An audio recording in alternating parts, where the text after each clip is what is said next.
할렐루야. 아멘. 오늘도 이른 새벽에 하나님의 전으로 나와 예배하는 여러분에게 하나님께서 크신 은혜와 사랑으로 채워주시기를 소망합니다. 아멘. 오늘 본문은 유다 왕 우시야에 대한 기록입니다. 아마샤가 죽고 그의 아들 우시야가 16세의 어린 나이에 왕위에 오르게 됩니다.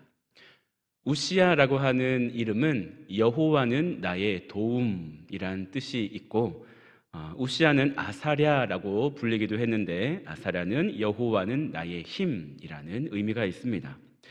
그는 무려 52년간이라는 긴 시간 동안 유다를 다스렸습니다. 당시 초강대국이었던 아수르가 잠시 세력이 약해질 때가 있었는데 그 틈을 타서 우시야는 온 힘을 기울여 국력을 키웠습니다. 그런데 16세 어린 청소년기 나이 때 왕이 됐는데 그 리더십이 참 탁월했던 것 같습니다. 오늘 본문 말씀을 쭉 보면 우시야가 한 업적이 참 대단하다라고 여겨지는 부분이 많이 있습니다. 먼저 우시야는 국방에 힘을 쏟아서 오랜 대적인 블레셋을 쳐서 굴복시킵니다. 6절에 보면 우시야가 나가서 블레셋 사람들과 싸우고 가드 성벽과 야브네 성벽과 아스돗 성벽을 헐고 아스돗 땅과 블레셋 사람들 가운데 성읍들을 건축하매 라고 기록했는데 이게 보통 쉬운 일이 아닙니다. 넓은 지역에 흩어져 살면서 끊임없이 유다를 괴롭혔던 막강한 블레셋이었는데 우시야의 공격으로 가드와 야브네 또 아스돗 이런 핵심 지역들을 다 뺏겼거든요. 그 후 블레셋은 다시 회복하지 못하고 맙니다. 그뿐만 아니라 우시야는 오래전부터 이스라엘 변방을 위협해온 아라비아와 마온 부족들을 쳐서 굴복시키는데, 그러니까 그들과 연합해서 싸웠던 암몬 족속들도 남유다의 우시야의 조공을 바치게 되는 그런 일이 있었습니다. 이로 인해 우시야의 이름이 애굽 변방에까지 소문이 나게 되었습니다. 그리고 우시야는 예루살렘을 요새화했습니다. 9절 말씀에 우시야가 예루살렘에서 성 모퉁이 문과 골짜기 문과 성 구비에 망대를 세워 견고하게 하고, 자기 아버지 아마샤 때 북이스라엘에게 패하면서 무너졌던 성벽들을 보수하고 망대들을 견고히 세웠습니다. 그리고 대대적인 군대 조직도 개편을 합니다. 당시 우시야는 2600명의 족장과 30만 7500명이라는 군대를 거느리고 있었는데 이들은 모두 큰 용사였고 싸움에 능한 자들이었습니다. 우시야는 이들에게 방패, 창, 투구, 갑옷, 화살 이런 기존 무기를 주는 것 외에도 새로운 첨단 무기를 만들어서 주었습니다. 15절에 또 예루살렘에서 재주 있는 사람들에게 무기를 고안하게 하여 망대와 성곽 위에 두어 화살과 큰 돌을 쏘고 던지게 하였으니, 큰 돌을 던지게 하였으니 어떤 무기일까요? 투석기입니다. 투석기. 큰 돌을 휙 던져서 성에 가까이 오지 못하게, 성벽을 오르지 못하게 하는 그런 장비인데, 그만큼 우시야의 군대가 당시 아주 강한 군대였고 주변 나라들은 그 소문만 들어도 두려워서 감히 유다를 침범할 생각을 하지 못했던 것이죠. 이처럼 주변 나라들을 강한 군사력으로 누르고 안정을 얻은 우시야는 그와 동시에 경제력을 높이는 일에도 총력을 다했던 것을 볼 수 있습니다. 10절 말씀에 보면 또 광야에 망대를 세우고 물 웅덩이를 많이 파고 고원과 평지에 가축을 많이 길렀으며 또 여러 산과 좋은 밭에 농부와 포도원을 다스리는 자들을 두었으니 농사를 좋아함이었더라. 농사를 하려면 먼저 무엇을 확보해야 되죠? 물이죠. 물이 있어야 농사를 원활하게 잘할 수 있으니 광야에 물 웅덩이를 많이 파서 농사에 필요한 물을 충분히 확보하고 그것을 기반으로 많은 가축을 기르는 목축업, 그리고 좋은 밭에 농부와 포도원 다스리는 자를 배치해서 농사도 적극 장려합니다. 이렇게 국가 경제의 기초가 되는 산업을 안정시킨 우시아는 세계를 상대로 무역을 해야 경제가 장기적으로 풍성해진다는 것을 알고 있었기 때문에 일찌감치 준비해 둔 것이 있었습니다. 바로 2절 말씀에 보면 후반부에 우시아가 엘롯을 건축하여 유다에 돌렸더라 라고 하는 부분이 있는데요. 엘롯은 홍해의 아카바만의 북쪽, 그러니까 이스라엘로 보면 최남단의 항구 도시입니다. 지금도 이스라엘 도시 에일라트라고 하는 그런 도시가 바로 여기 성경에서 말하는 엘롯입니다. 솔로몬과 여호사밧 때 해상 활동의 본거지로 삼았던 중요한 곳이었는데 여호람 때 여기를 에돔에게 빼앗겼었어요. 그런데 우시아가 다시 이 땅을 회복하고 그곳을 재건했던 것이죠. 그래서 유다는 국제 무역의 허브가 될 요충지를 확보하고 이것이 나라 전체 경제 발전에 큰 힘이 되었습니다. 군사력도 막강했죠. 목축업과 농업, 사회 기반도 탄탄했죠. 또 무역, 전 세계를 상대로 무역도 했죠. 그래서 유다는 굉장히 탄탄하고 안정적으로 성장할 수 있게 되었습니다. 참 왕으로서 성공적인 길을 걸었다고 할 수 있죠. 그런데 이 우시아의 성공은 자신의 힘으로 한 것이 아니라 하나님이 주신 복이라는 것이 오늘 성경 곳곳에 나와 있습니다. 우시아가 뭔가를 이룰 때마다 하나님의 도우심이었다는 사실을 강조하고 있습니다. 4절, 5절을 보면 여호와 보시기에 정직하게 행하며 하나님의 묵시를 밝히 하는 스가랴가 사는 날에 하나님을 찾았고 그가 여호와를 찾을 동안에는 하나님이 형통하게 하셨더라. 하나님이 형통하게 하셨다라고 하는 부분이 있고요. 7절 말씀에 보면 하나님이 그를 도우사 전쟁할 때 대적들을 물리칠 수 있었다라는 기록이 있고 또 15절에 보면 그의 이름이 멀리 퍼짐은 기이한 도우심을 얻어 강성하여 짐이었더라. 기이한 도우심이란 말이 어떤 말인가요?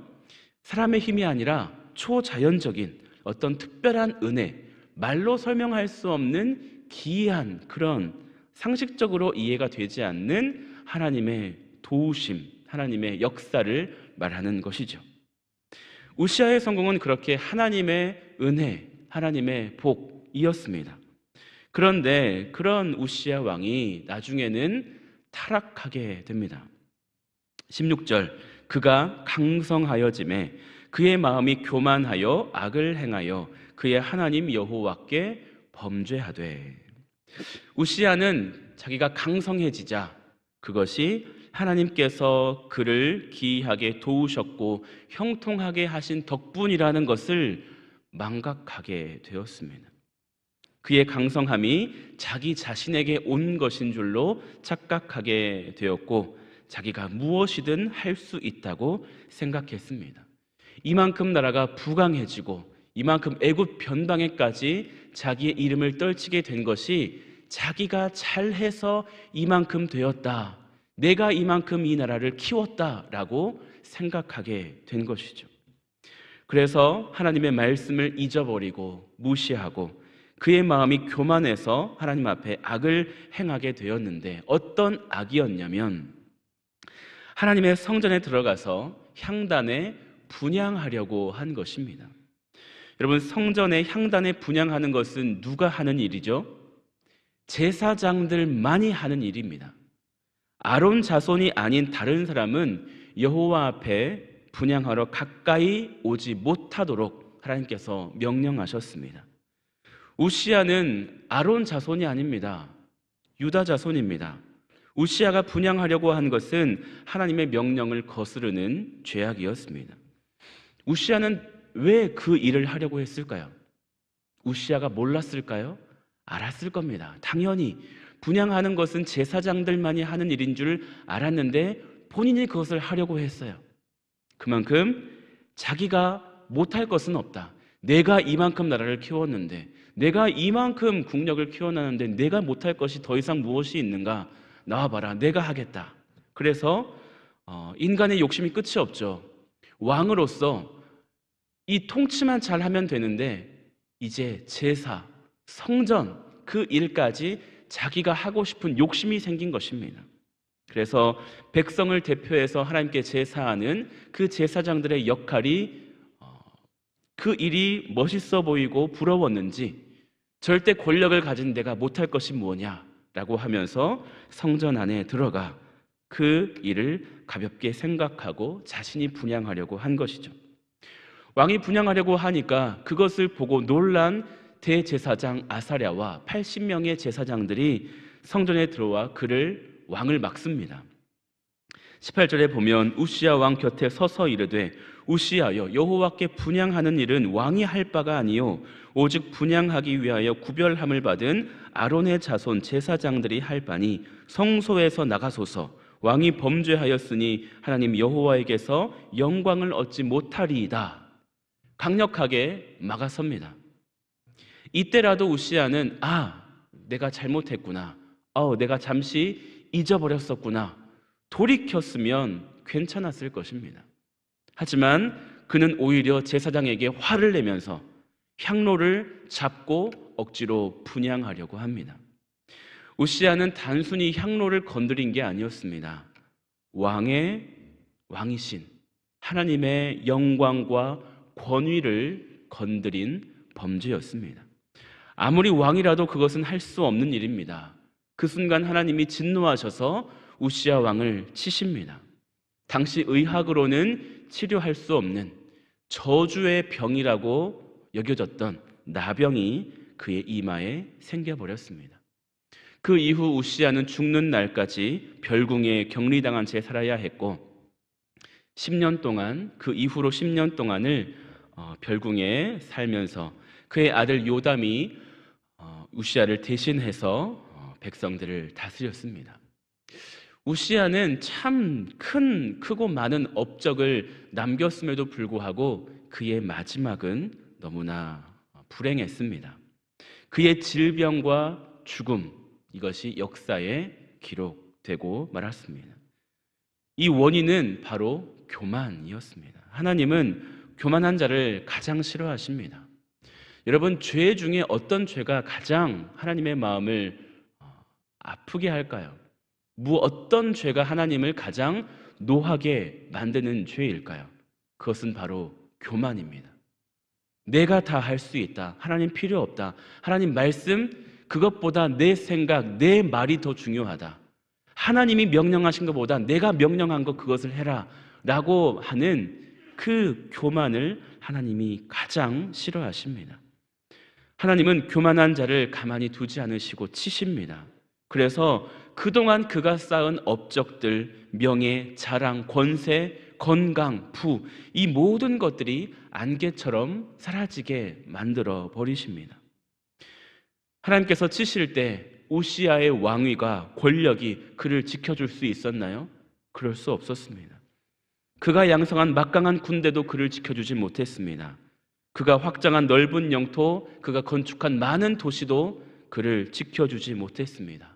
하나님이 치시면 인간은 망할 수밖에 없습니다.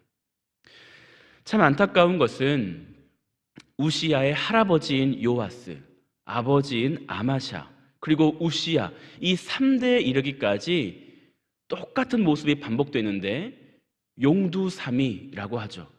처음 시작은 정말 좋았습니다.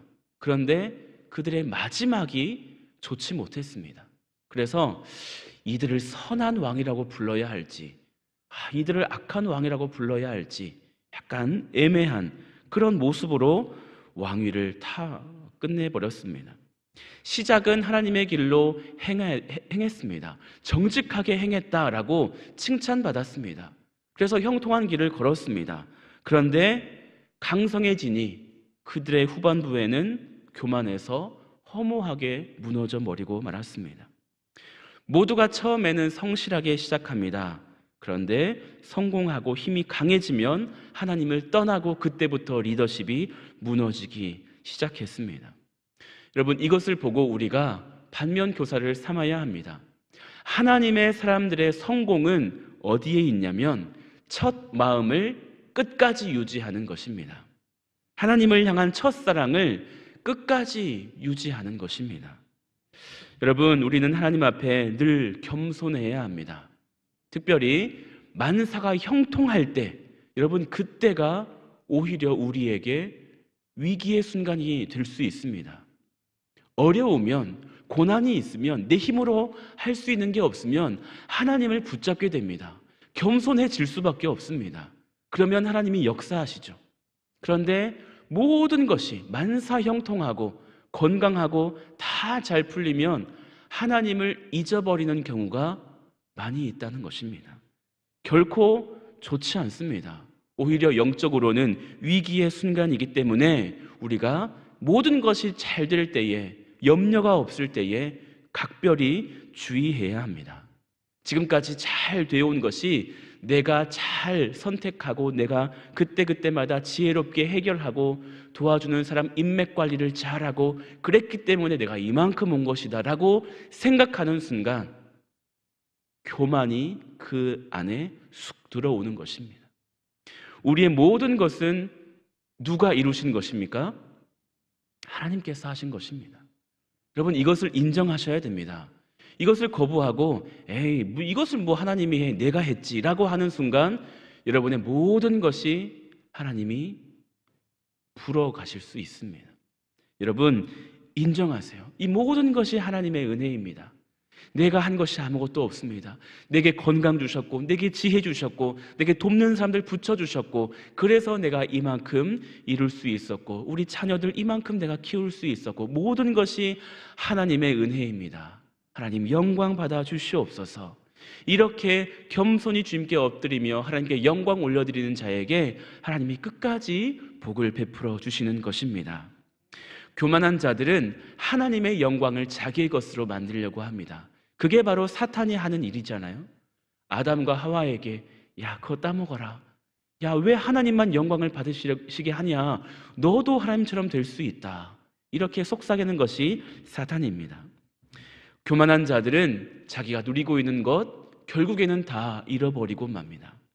하나님은 교만한 자를 치시고 겸손한 자를 사랑하시기 때문입니다. 스스로 낮추는 자는 하나님이 높여주십니다. 그들을 하나님께서도 사랑하시고 사람들로부터도 존경받고 사랑받게 높여주십니다. 스스로 역사에 이름 남기겠다고 교만 부리는 사람은 오히려 역사로부터 외면을 당하지만 겸손한 자들은 마지막까지 아름답게 역사에 남을 것입니다. 하나님과 사람 앞에 끝까지 겸손함을 지키는 우리 보배로운 교우들 되실 수 있기를 축복합니다. 아무 소망 없고 아무 선한 것이 없었던 나의 삶에 오셔서 나를 만나주시고 주의 백성 삼으시고 그 은혜로 매일매일 나를 한결같은 마음으로 지켜주신 그런 하나님 앞에 시작도 아름답지만 시작보다 끝이 더 아름다운 여러분들 되실 수 있기를 축복합니다. 신앙생활을 하다 보면 저는 목사니까 이제 목사님들을 많이 보게 되는데 참 안타까운 분들이 계세요.